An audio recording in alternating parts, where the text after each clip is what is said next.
Avant de plonger dans cette histoire incroyable, pensez à vous abonner à la chaîne et à activer la cloche. Ici, chaque récit a quelque chose à dire, et vous ne voudrez pas en manquer un seul. Le restaurant L'Écrin, véritable bijou dissimulé entre deux façades haussmanniennes, portait bien son nom. Dès qu'on franchissait la porte, un souffle de silence et de raffinement vous happait. Le marbre au sol, froid et lustré, reflétait la lumière dorée des chandeliers suspendus comme des constellations figées. Les nappes, aussi blanches que la neige, semblaient sortir tout droit d'un rêve d'ordre et de pureté. Les couverts étaient alignés avec une précision militaire, comme s'ils attendaient l'inspection d'un général invisible. La moindre trace de désordre y était perçue comme une offense à l'harmonie. Ici, l'élégance se mesurait en décibels. Plus vous parliez bas, plus vous sembliez important.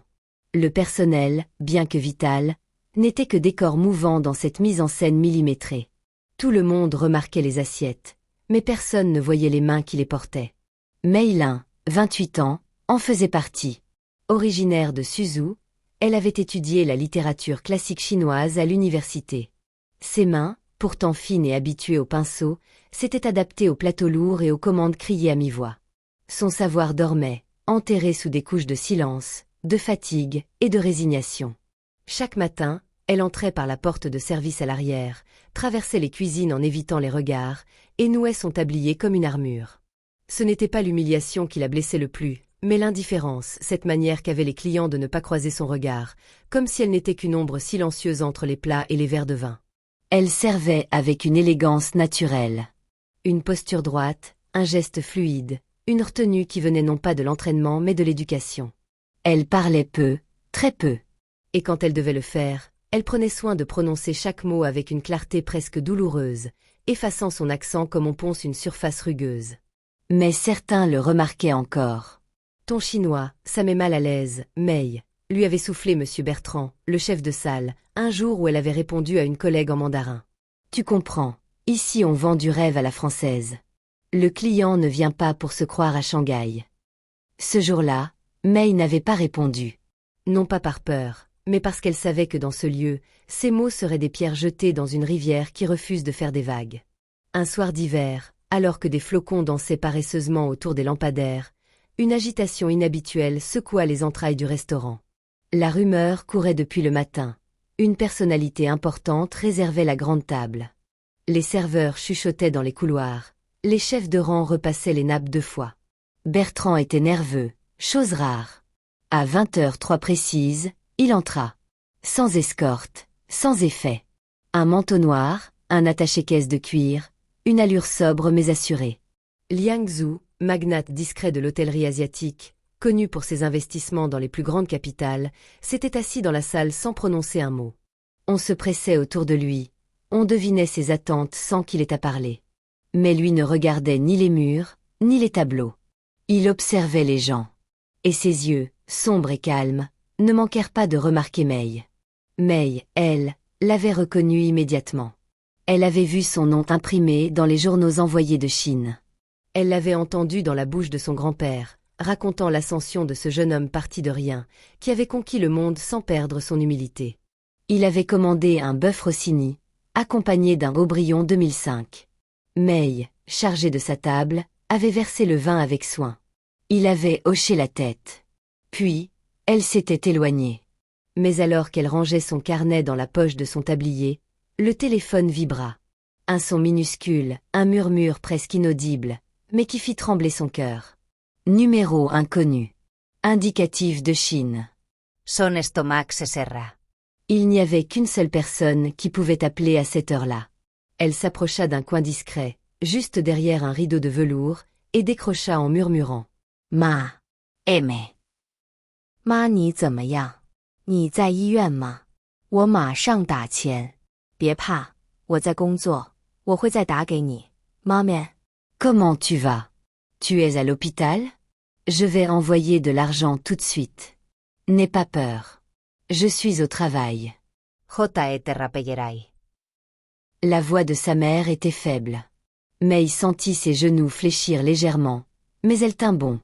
La conversation ne dura pas plus de 60 secondes. Mais ces 60 secondes, c'était toute une vie suspendue. Lorsqu'elle raccrocha, ses doigts tremblaient. Pas de larmes. Pas ici. Elle replaça le téléphone, réajusta son tablier, et reprit son service comme si rien n'avait eu lieu. Mais quelque chose avait eu lieu. Car à quelques mètres, Liang Zhu, toujours immobile à sa table, n'avait rien raté de la scène.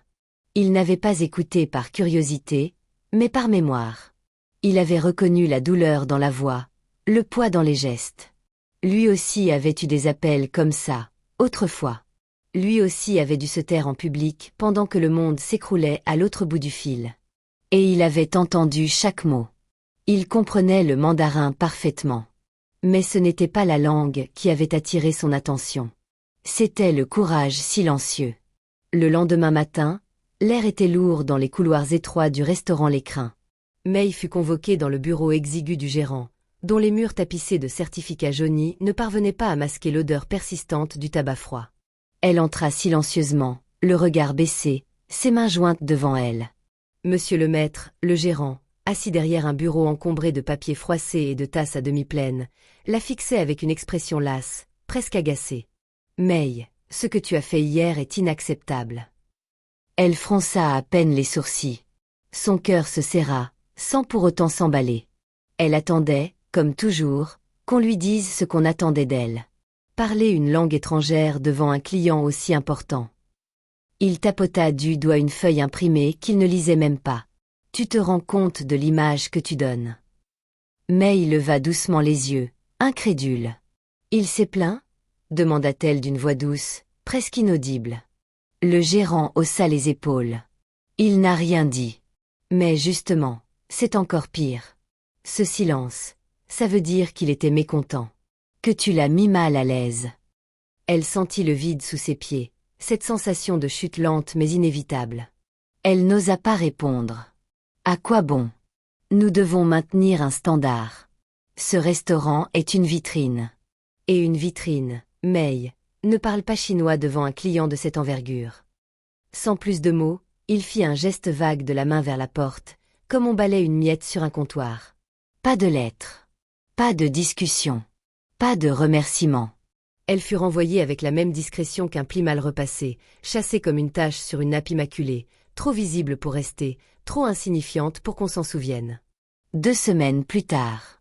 L'Écrin était en ébullition. On astiquait les verres avec une frénésie presque religieuse, les nappes étaient repassées une 3e fois, et le chef de salle Bertrand hurlait sur les commis comme un capitaine de navire en pleine tempête. Ce soir-là, Liang Zhu, l'homme d'affaires le plus convoité du moment, avait réservé la totalité de la salle. Pas pour un simple dîner. Non.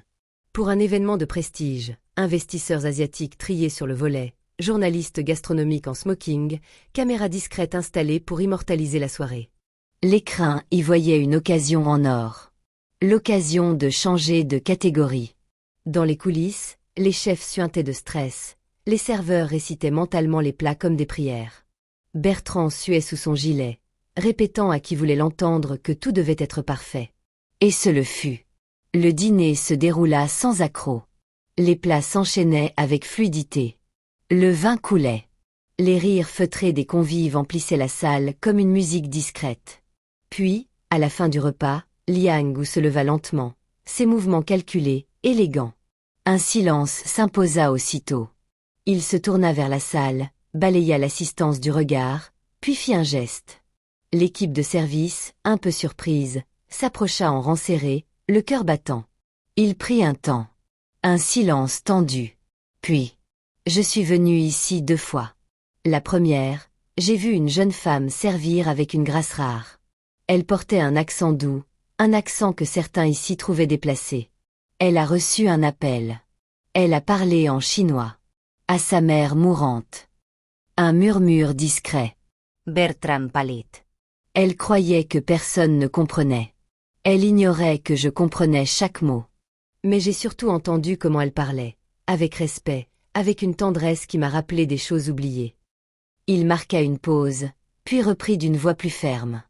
Le lendemain, elle a été renvoyée. Sans explication. Sans merci. Cela m'a en dit plus sur ce lieu que n'importe quel plat ou décor. Un Freud traversa la salle. Certains baissèrent les yeux. Ce restaurant est une façade. Belle, certes, mais vide. JN Investirai Pas. Un choc sourd. Un soufflé coupé. Bertram balbutia, tenta un mot, un geste. En vain. Mei Liang ou n'avait pas terminé. J'ai racheté un établissement à quelques rues d'ici. Il ouvrira dans 2 mois. Un lieu où la voix des serveurs ne sera pas un bruit de fond, mais une musique essentielle. Il se tourna alors vers les journalistes, le regard fier. La directrice de salle s'appelle Mei Lin. Je l'ai retrouvée. Je l'ai écoutée. Et cette fois, je veux que tout le monde l'écoute. Dans la salle, un silence respectueux. Un silence qui n'était plus celui de l'indifférence, mais de l'admiration. Et à l'extérieur, quelque part dans une petite cuisine où elle préparait un bouillon au gingembre pour sa mère en visio, Mei souriait doucement, sans savoir encore que son nom venait de résonner dans tout Paris. Le restaurant La Voix de Mei ouvrit ses portes un matin de printemps, discret mais déterminé, niché à l'angle d'une ruelle pavée du 6 arrondissement. Rien de clinquant, des lanternes de papier ivoire flottaient doucement à l'entrée, et les lettres calligraphiées du nom Mei de Sun Yin semblaient chuchoter plutôt que crier.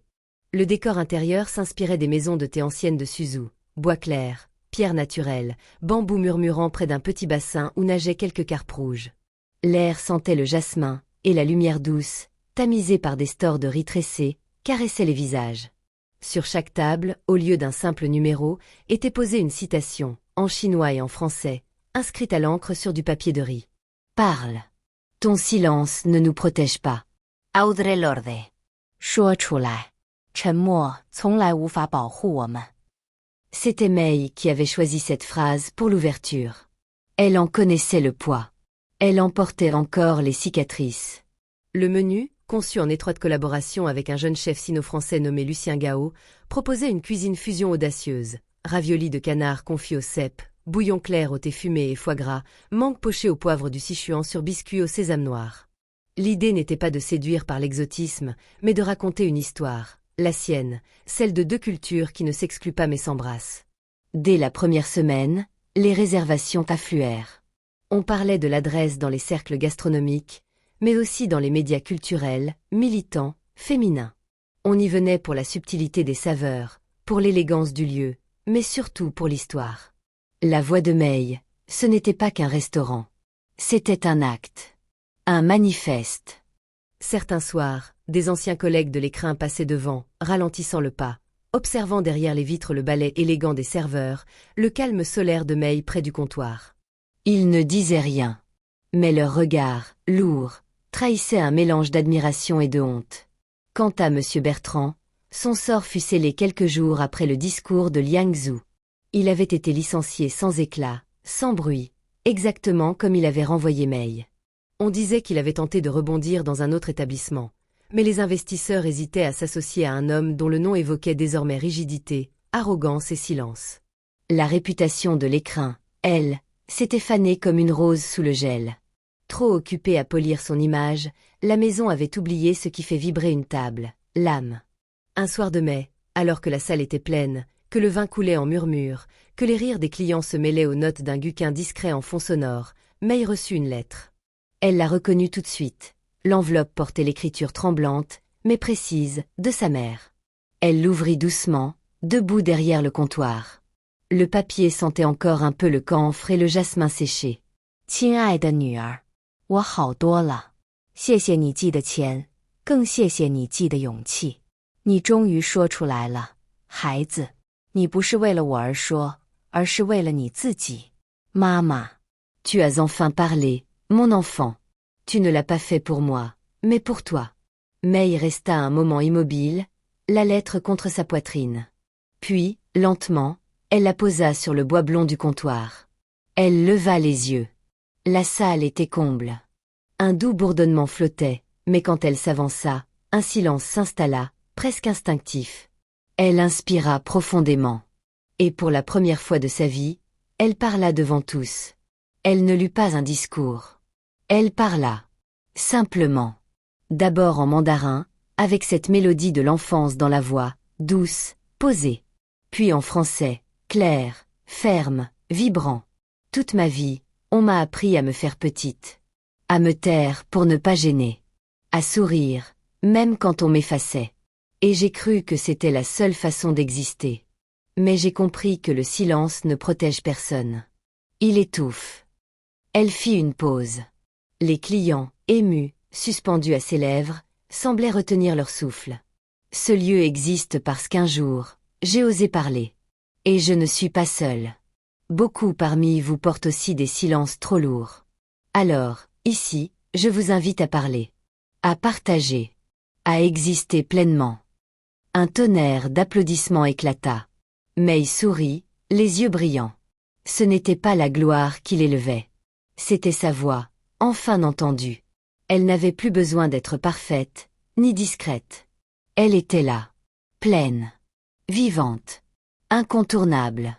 Et ce soir-là, sous les lanternes tamisées et les murmures de bambou, la voix de May résonna bien au-delà des murs du restaurant.